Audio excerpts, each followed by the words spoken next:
In this video, you will learn everything you need to know about Amplitude in 2026. I have helped more than 100 startups figure out their data stacks. And my previous video on Amplitude has over 23,000 views and tons of happy viewers. Implementing Amplitude in 2026 is much easier than ever before if you know a few hacks. Here's how I structured the video, and let's get started by understanding why you would even want to use a tool like Amplitude. Now, before you sign any contract or write any code, you should really understand if Amplitude is the right fit for your use cases, because it's not for everybody. The main benefit of Amplitude, in my opinion, is that it helps you facilitate data-driven decisions about your product. These are typically web or mobile apps. The issue for most teams is not that they don't have data, is that it is very hard to turn that data into useful insights.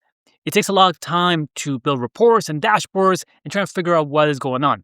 So a tool like Amplitude is meant to make that process much faster by giving you a bunch of cool reports and an interface where you can just click around and build reports very quickly. Let me show you this with actual reports. Imagine that you have a financial app and you want to understand the onboarding of your app to figure out where users are dropping off. Very common problem for web and mobile apps.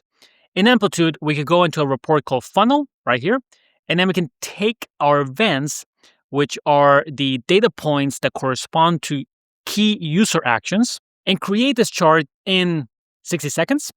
So let's imagine that we're going to start by finding our sign-up event, sign-up completed. Then we want to see how many of these users add a bank account, a key step in our onboarding funnel, and then how many of those users actually complete a money transfer, which we can consider key value moment in our app. Now down here, let's actually make this 7 days. We know it can take some time, maybe for some bank verification and other things. And on the right, we now see the drop-off.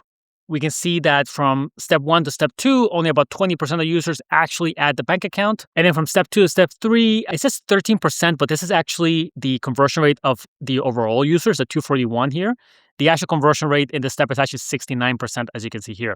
So it's clear that the biggest drop-off we are seeing is actually from step 1 to step 2. Now, you may have a hunch about this, some intuition perhaps, but you can see how quickly you can create a report here in Amplitude that tells you this.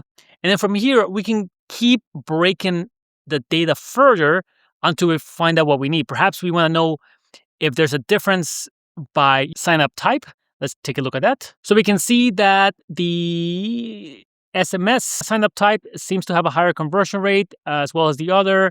We're seeing lower rates for the Google sign-up method. Email is not bad. And then Facebook is right there. The actual building of charts and reports is very quick, which means you can get to insights faster and you can start running experiments to improve these numbers. Second example, let's now imagine you want to understand what are the most popular transfer types in your product. Again, you can go to your developers, ask them to pull some data for you. Maybe they'll give you a CSV or an Excel. It's not bad. But again, we have the data here in Amplitude. We can go find the money transfer completed event. We put it into another chart. This is the segmentation report, which is helpful for just breaking down data into different chart formats. Right now, we are seeing the unique number of users who made a money transfer over the last 30 days on a daily breakdown. But let's make this bar chart so we can see the total number of users that have made a money transfer in the last 30 days.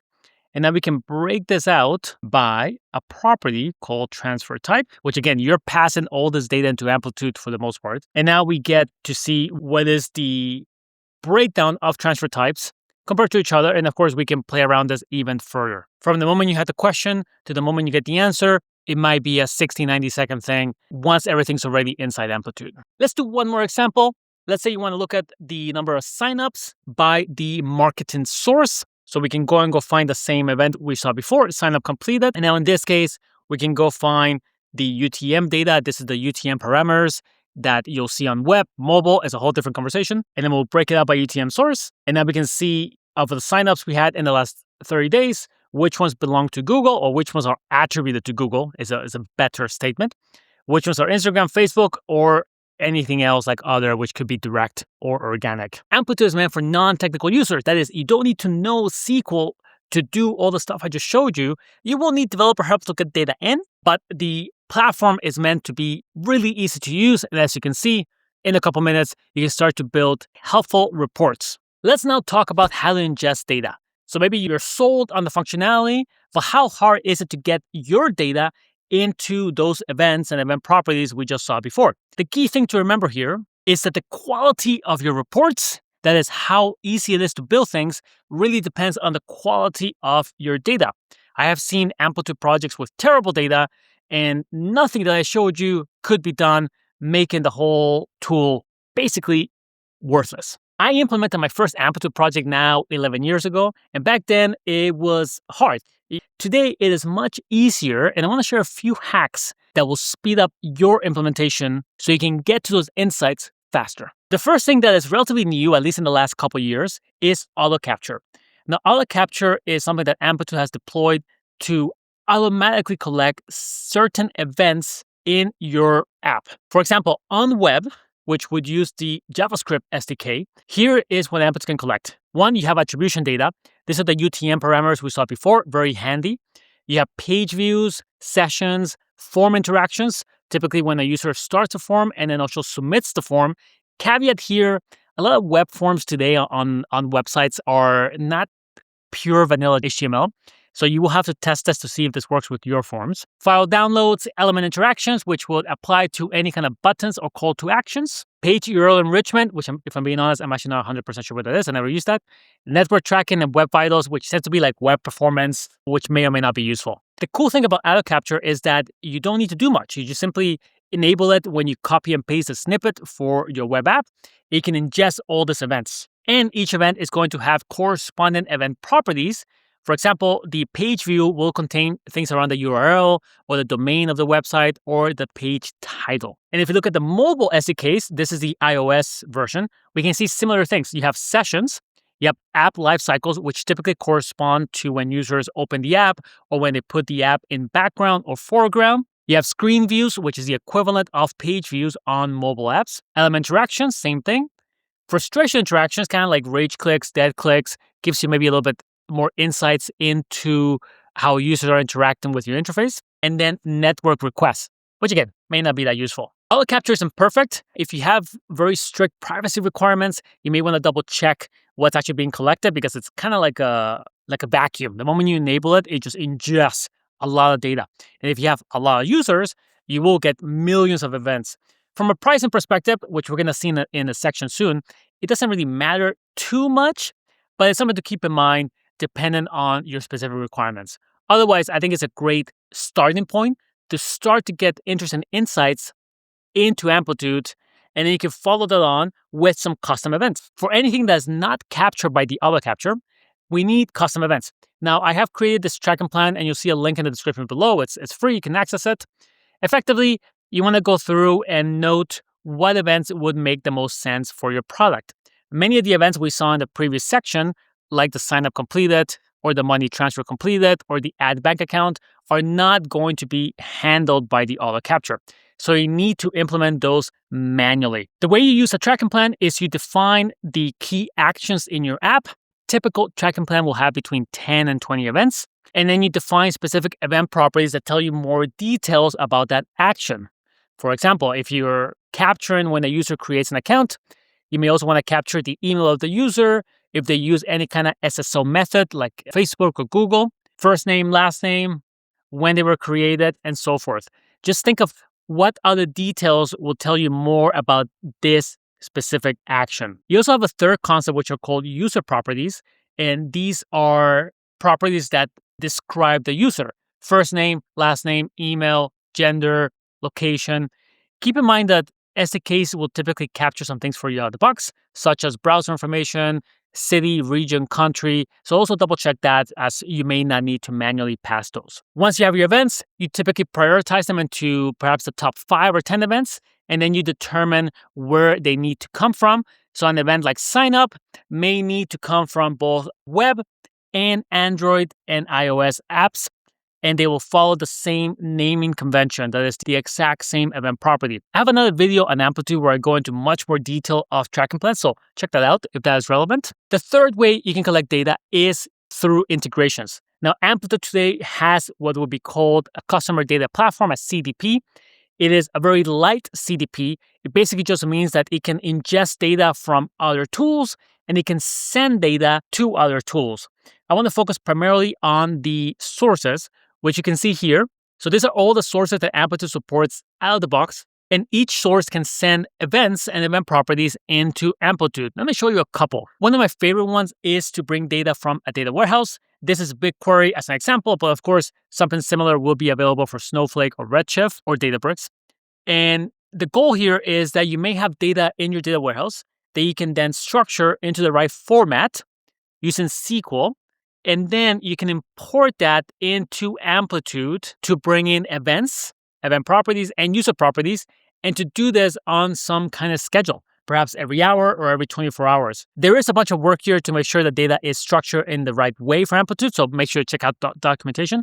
But this to me is one of the best ways, I think, for companies that already have a data warehouse, and they just simply needed to find a way to import that into Amplitude. The other integration type would be a tool, let's say in this case, Braze, which is an email communication tool. If we actually go down here, we can see that Braze can actually send several events into Amplitude, such as, let's actually make this a little bit more obvious. There's events like email sent, email clicked, email open, SMS data, and a few other ones. So you do have several ways you can actually bring data into Amplitude from Braze. Again, there is a bunch of other integrations to ingest events too. So using those three sources, auto capture, your own tracking plan, and integrations, you can actually create a pretty robust data taxonomy inside Amplitude with 10, 20, 25 events that can really help you understand what is going on with your product and with users overall. Let's now talk about coolest features. There are some things in Amplitude that I think are actually quite cool, and some of these reports only exist inside Amplitude. You may be considering other tools like a Mixpanel or PostHog or Heap or many other ones. So I want to show you the things that stand out. I won't actually mention AI in this section because I want to cover AI in the next section. Amplitude is doing a lot of work around AI and it kind of deserves its own section. So let me look at the non-AI stuff. First, there's a bunch of reports Amplitude has that are powered by machine learning. One is called Personas, as you can see here. And what Personas does is you can take your active users, and there's some logic here of what it means to be active versus new. You can have some custom behavior and also look at users that achieve some kind of goal, which again could be second week retention, fourth week retention. You can create your own goals here, like a certain LTV, and then you can organize this into clusters. So let's actually use 4 clusters. Amplitude will then create these clusters based on behavior. And the goal here is simply to say, okay, maybe we have a cluster of users who we may call the power users, or we have a cluster that we may want to call our weekend users because they mostly use our product during the weekend. And here are our weekday work users. And this is a slightly different persona and audience. So we may need to think about them differently. Again, this will take some trial and error, but it's a cool way to start thinking about your user base, not just as everyone, but how do we segment them into actionable groups that we can then target differently? The second thing Amplitude has added, and I don't have it here in my demo account to show you, but are session replays and heat maps. So session replays simply show the users going through your app on web or mobile and where they click around. Very helpful, actually, to be able to just look at even a small amount of users, 5, 10, 15 session replays. And then that can actually help you understand where users are getting stuck in an interface, what makes sense, what doesn't make sense. And heat maps also show you where users are clicking and then kind of colors the page or the mobile app based on how many clicks appear in a specific section. Both tools work together, but they give you that qualitative element that sometimes it's hard to get from just looking at numbers in funnels or retentions or any other kind of chart. Finally, we have lifecycle. So Amplitude has an entire philosophy on how to approach retention. They like to group users into different types. You may have your new users, your active users, dead users who have not interacted in a specific period, and then resurrected users which were previously inactive and now they are active. So lifecycle makes this really easy to structure. You can see here that we're basically taking any event, but we will probably take a specific active event or an important event for our product. And then we show what kind of usage interval your app may have, maybe a daily or weekly or monthly or something else. And then it creates a chart for you where it's showing you, hey, over this time period, how are the different groups changing over time? That is, are your new users consistently growing over the past 3 months, 6 months? Are your active users growing? Or is it a bigger chunk of dead or resurrected users? And again, it just starts to give you some ideas on how to target each one. New users may need some help understand the product. Active users are encouraged to continue using the product. Dead users can be re-engaged, and resurrected users are being rebrought. There are several other reports that I won't cover in this video just for time's sake, but there's a lot of cool stuff where Amplitude wants you to move away from just the superficial analysis and to really understand your users, organize them into the right groups, and then go almost like peer over their shoulder to say, hey, how are you actually using the product? And that can help us better understand our product. Let's now talk about AI. So Amplitude is making a big bet into AI. I mean, as a time of this recording, I think their website says like the AI platform, and they have built a lot of features related to AI. So I want to show you a few and give you my initial impressions on how they work and some of the benefits you might see or where there might be some gaps. The first thing we have is the assistant, which you can see with this little icon, this blue icon, which is kind of everywhere. You can see there's basically a chat, and then you can ask anything about what you're seeing, perhaps a specific chart. This kind of LLM, which again, we're seeing something similar with like Gemini and Claude as they try to put themselves in your workflow. I actually think this is kind of pretty cool. I've used it to build charts and reports. So you can just tell it, hey, I want a funnel report with this 3 steps and maybe break it out by country or whatever, and it'll build the chart for you. It is sometimes faster than doing it yourself and sometimes not. What I like about this though is it makes it easier to get context on what you're seeing. I've been using Amplitude for 11 years, but maybe you haven't. So this can help you break out whatever's in front of you in a way that makes sense and in a way that doesn't make you feel dumb because you never seen this chart and you don't quite understand it. And some of the charts in Amplitude at a glance initially can be quite complex.